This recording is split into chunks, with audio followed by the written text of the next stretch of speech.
दोस्तों, बहुत पुराने समय की बात है। बुद्ध के ज़माने में अंगुलीमाल नाम का एक डाकू रहता था, जिसके हाथ हमेशा खून से रंगे रहते थे।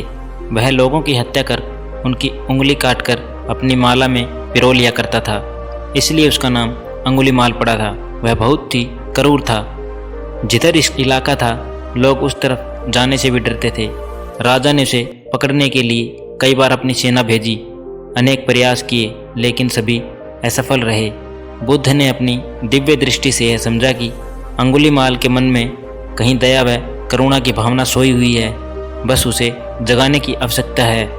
यह सोच बुद्ध उस ओर चल दिए जिस ओर अंगुलीमाल रहता था।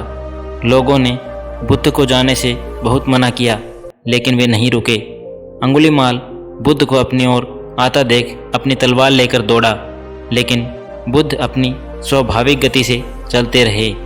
उसने जोर से चिल्लाकर कहा, रुको श्रवण। बुद्ध रुक गए।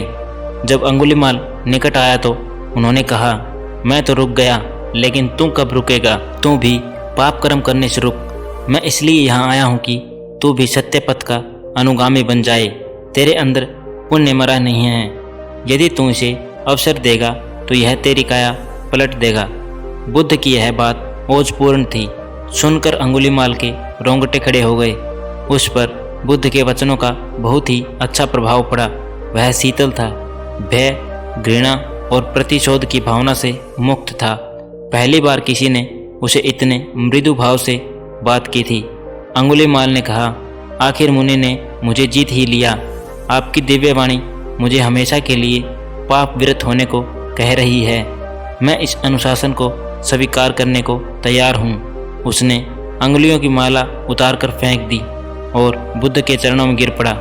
वह उसी समय भिक्षु हो गया और कुछ समय के बाद उसे अरहत पद भी प्राप्त हो गया। तो दोस्तों, अंगुलीमाल जैसा डाकू अगर भिक्षु बन सकता है, तो क्या आप अपने जीवन के भिक्षु नहीं बन सकते? तो आप भी रुक कर थोड़ा सोचिए और अपने जीवन में सफलता का मार्ग चुनिए, जिससे आपका भविष्य सुधर सके और आप एक सुखी जीवन जी सकें। तो दोस्तों, ये थी आज की प्रेरणादायक कहानी। आपको कैसी लगी कमेंट करके ज़रूर बताना, और अगर आप चैनल पर नए हो तो चैनल को सब्सक्राइब कर देना और घंटी के बटन को ज़रूर दबा देना। थैंक यू दोस्तों।